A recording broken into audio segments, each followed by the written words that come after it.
Hola, espero te encuentres muy bien. Bienvenido a este canal. Ahora vamos a tratar sobre cómo escribir la parte del método de tu artículo científico, de tu tesis, de tu informe de práctica preprofesional. Así que de eso vamos a tratar en este video. Entonces, este capítulo a veces se llama solamente método o a veces se llama materiales y método. Y lo más importante que tienes que entender aquí es que tienes que poner la información de una manera escrita de cómo has hecho para lograr resolver el problema que dijiste que hay en tu introducción o cómo has resuelto el objetivo que te has planteado. Y van a haber dos cosas importantes aquí. Uno, que tienes que decirlo de una forma tal que tu lector lo pueda repetir y que también te permite dar un límite a tu investigación para que digas se ha hecho esta investigación solamente teniendo en cuenta estos parámetros y evitas otros parámetros. ¿Ok? Entonces, lo más importante aquí es que dices cómo has resuelto el problema que dijiste en la introducción. Tiene que permitir a tu lector darle un límite y además tiene que permitirle repetir la investigación que tú has hecho. ¿Qué tienes que poner? Al menos estas cuatro cosas. Lo podemos dividir de otras maneras también, pero aquí te planteo al menos estas cuatro cosas. Uno, ¿dónde se ha hecho la investigación? Lo segundo es, ¿qué características tiene ese lugar donde has hecho tu investigación?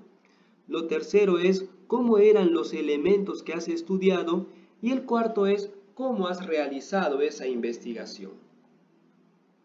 Lo primero que te propongo es el área de estudio, es decir, dónde se ha hecho la investigación.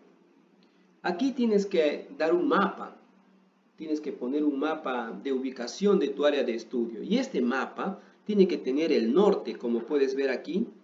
Tiene que tener al menos el norte, tienes que tener las coordenadas geográficas, tiene que tener una escala, ¿ok? También tiene que darle una idea a tu lector en qué país queda, ¿no? Para que él pueda ubicarse espacialmente dónde está tu área de estudio. También tienes que decir cuál es la característica geopolítica de tu área de estudio. Si tú has hecho tu área de estudio en un centro poblado, en una comunidad que está en la cuenca de tal río, por ejemplo, que está en el distrito tal, está en la provincia tal, en el departamento tal, e inclusive tienes que decir el país, porque si no tu lector no va a saber dónde has realizado tu investigación. ¿Ok? Entonces, aquí también en el área de estudio, que es un párrafo, que normalmente puede tener 5 o 6 líneas, también tienes que incluir al menos una o dos coordenadas geográficas de tu área de estudio. Y ahí citas a la figura, que normalmente es la figura 1, para los que están haciendo sus artículos científicos, en la cual corresponde a un mapa de ubicación. ¿Ok? También es importante que entiendas que en el mapa no tienes que poner palabras tan pequeñas que tu lector no va a poder entender lo que allí dice. Así que asegúrate de que las palabras que pones en tu mapa puedan ser entendidas por tu lector. Además, también tiene que tener una leyenda. No te olvides, el mapa tiene que tener una leyenda, el norte, tiene que tener las coordenadas geográficas, tiene que tener la escala y una ubicación. Cuando digo ubicación me refiero a qué parte del planeta está ubicado, ¿no? En qué país al menos, para que tu lector pueda estar fácilmente ubicado al leer esta parte, esta sección de tu área de estudio. Muy bien. Lo segundo es qué características tiene ese área de estudio. De repente has hecho tu área de estudio en un río, de repente es del agua tipo tal, o de repente es un bosque, o de repente es un desierto. Entonces tú tienes que decir qué características tiene la cobertura vegetal, qué clima tiene, cómo es el suelo de ese lugar donde estaban los elementos que has estudiado. Tienes que poner varias características relacionadas al tema que estás investigando, ¿no? Si de repente es un tema social, podrías decir que de repente son de la comunidad tal, de repente son boras o de repente son urarinas, en fin, tienes que decir características sociales si es que tu artículo trata de esos temas, pero si trata, ponte de las aves, trata de decir del clima trata de hablar del tipo de bosque, trata de hablar de dónde se encuentra esa ave. O sea, tienes que describir las partes ambientales y las partes sociales del lugar donde está el elemento que estás estudiando. ¿Ok? Eso es lo importante aquí. Lo siguiente es qué características tiene el elemento exactamente que estás estudiando. De repente es un pez de la especie tal, o de repente son las moléculas tales, o de repente es un virus.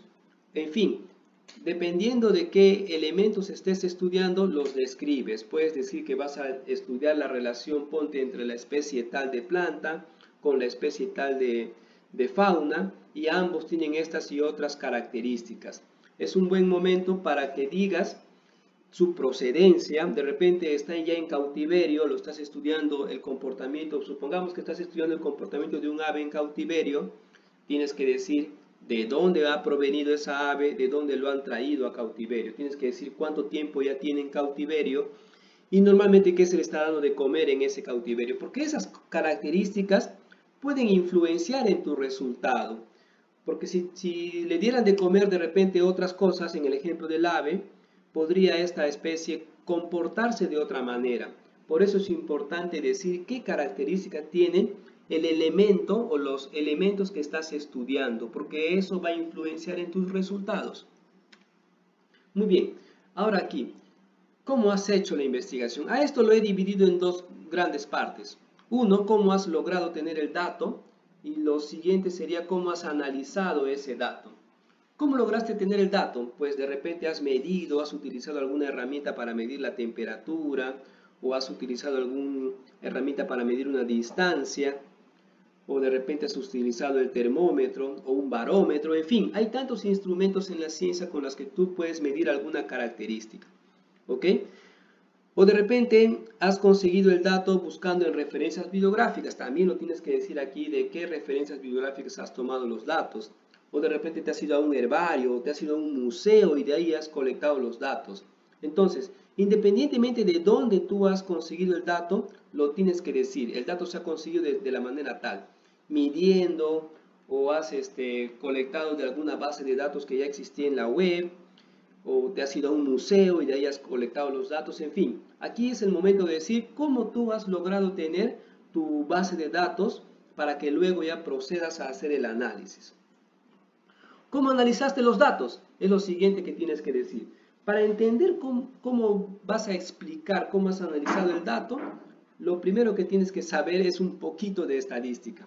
Si has estudiado una sola población, es decir, un solo grupo, vas a tener que hacer solamente una estadística descriptiva, vas a tener que decir que la mediana o la moda es de tanto, que el rango de variación de esa característica o de esa variable va de tanto a tanto, en fin, si es un solo grupo.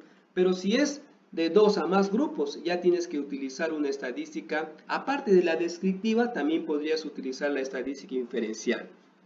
Y dependiendo de cómo son las variables, si son cualitativas o cuantitativas, y si son continuas o si son discretas, vas a saber si vas a utilizar la estadística paramétrica o si vas a utilizar la estadística no paramétrica.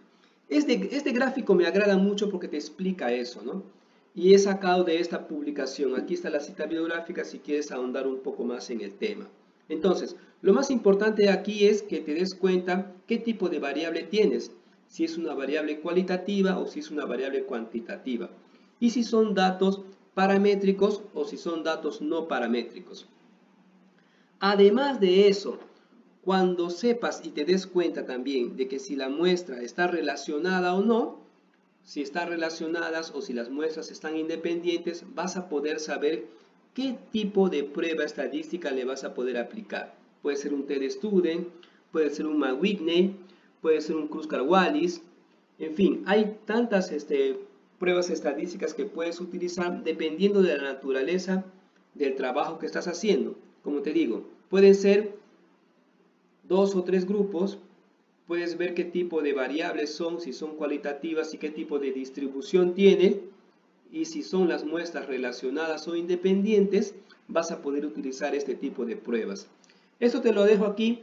Desde luego que puedes parar el video y ver qué tipo de elementos tienes tú, qué tipo de variables y qué tipo de distribución tienen tus datos que tienes, ¿no? Y además, recuerda que puedes utilizar los programas estadísticos, el SPS. Hay varios programas estadísticos que puedes utilizar para que sepas si tus datos son de distribución normal o si no lo son. Y en base a eso vas a poder utilizar la prueba estadística que tienes que hacer, ¿no? Muy bien, entonces en esta parte de materiales y métodos tienes que decir, mis datos son de datos cuantitativos, tienen la distribución tal y las muestras son relacionadas o no relacionadas. Y por eso he utilizado la prueba tal. Y listo. Muchos artículos son rechazados porque el autor ha hecho una prueba estadística que no debió haber hecho porque está confundiendo las variables o la distribución que tienen sus datos. Entonces, en esto tienes que tú tómate tu tiempo, pásate si quieres un día tratando de saber qué prueba estadística vas a utilizar. No te preocupes porque eso es algo vital que tienes que resolverlo claramente, ¿no? ¿Ok? Muy bien. Luego, otra cosita. ¿Qué hay de los materiales? Algunas veces podemos decir qué materiales hemos utilizado. Otras veces lo decimos, pero así de una forma indirecta. Pero otras veces ni siquiera los decimos porque son métodos tan conocidos que ya no se detalla en cuanto a los artículos científicos, que ya no se da una lista detallada de qué materiales se ha utilizado. Pero para tu tesis sí lo tienes que poner, tienes que hacer una lista de los materiales que has utilizado y qué características tienen inclusive estos materiales. Pero si tu artículo científico está tratando sobre el estudio de algunos materiales, vas a tener que sí ahondar y decir más características de los materiales que estás utilizando. Va a depender realmente de tu tipo de investigación, ¿no? He visto muchos artículos científicos en su forma de manuscrito y también en su forma incluso publicado que han estado utilizando mal el sistema internacional de unidades. Te pongo aquí los 4 símbolos que normalmente están siendo mal utilizados. Kilómetro o kilómetros, el símbolo es km y en minúscula. Hectárea o hectáreas, el símbolo es HA y en minúscula. No llevan puntos, date cuenta, no llevan puntos. Entonces, es importante que cada símbolo que utilices de alguna unidad que estás queriendo representar en tu artículo esté bien escrito. Y para eso puedes entrar a Google y buscas el Sistema Internacional de Unidades y ves ahí cuál es la unidad que estás utilizando para que sepas exactamente cuál es el símbolo que tienes que utilizar. Y no cometas este error. Te digo que estos símbolos están definitivamente siendo mal utilizados, así que hay que tener mucho en cuenta esta cosa del Sistema Internacional de Unidades. Aquí te quiero dar una advertencia que tienes que tener cuidado. No seas tan detallista cuando dices, por ejemplo, si vas a medir el ala de un ave, no digas, por ejemplo, que has estirado la wincha y que luego has puesto el ala del ave. No tienes que ser tan detallista, ¿no? Basta con que digas que se ha medido el ala del ave con tal instrumento, suficiente, ¿no? Ten mucho cuidado con los símbolos mal escritos, eso es algo que es muy frecuente. Y cuando tú escribes algo y mandas a una revista o tu tesis y escribes mal los símbolos, pues la persona que te revise se va a dar cuenta, ¿no? Y va a pensar mal de ti, ¿no? Va a decir que tú eres un descuidado, que no te estás fijando bien en cómo se escribe exactamente el símbolo que estás utilizando. En cuanto al método, como vas a utilizar un procedimiento, vas a utilizar una forma de hacer investigación de algún determinado tema, siempre tienes que poner unas citas bibliográficas, así que eso no vas a poder evitarlo. Siempre utiliza, si dices que el área de estudio corresponde a un bosque, normalmente puedes citar a alguien, ¿no? Que ha dicho ya que ese lugar es un bosque, en fin. He visto, eso casi no se ve, pero también he visto que algunos ponen sus fotos personales, ¿no? Eso es algo que no necesitas poner en los artículos científicos. Quizás se podría tolerar en las tesis, pero en los artículos científicos no es necesario. En las prácticas preprofesionales también no es necesario que tú te tomes una selfie ahí con los materiales que estás utilizando, ¿no? Esto es algo más científico, no es algo tan social, Así que es el momento para más que todo hablar de la ciencia, ¿no? ¿Ok? Muy bien, un método puede ser estándar, puede ser un método que ya se está utilizando normalmente, así que no necesitas describirlo tan detalladamente, pero sí poner una fuente bibliográfica sobre eso, ¿no? Luego hay otros métodos o otros procedimientos en el cual es un método nuevo que tú has generado para tu investigación, dado que no está publicado, ¿no? Entonces aquí sí tienes que aumentar el detalle cuando describes el procedimiento, ¿no? Luego también hay algunos métodos que no son estándares, pero sí se han utilizado ya y ya están publicados, aunque no todavía son estándares. Podrías citar la referencia bibliográfica y decir un poco, ¿no? Tampoco vas a describir todo en detalle, ¿no? Porque recuerda que en el tema, por ejemplo, de los artículos científicos, siempre es importante ahorrar el mayor espacio posible, ¿no? ¿Ok? Muy bien, eso es todo. No te olvides de suscribirte a este canal, por favor. Muchas gracias. Cuando puedas, puedes darle un me gusta a este video y compartirlo, ¿no? Con todos tus conocidos. Gracias. Hasta el próximo video.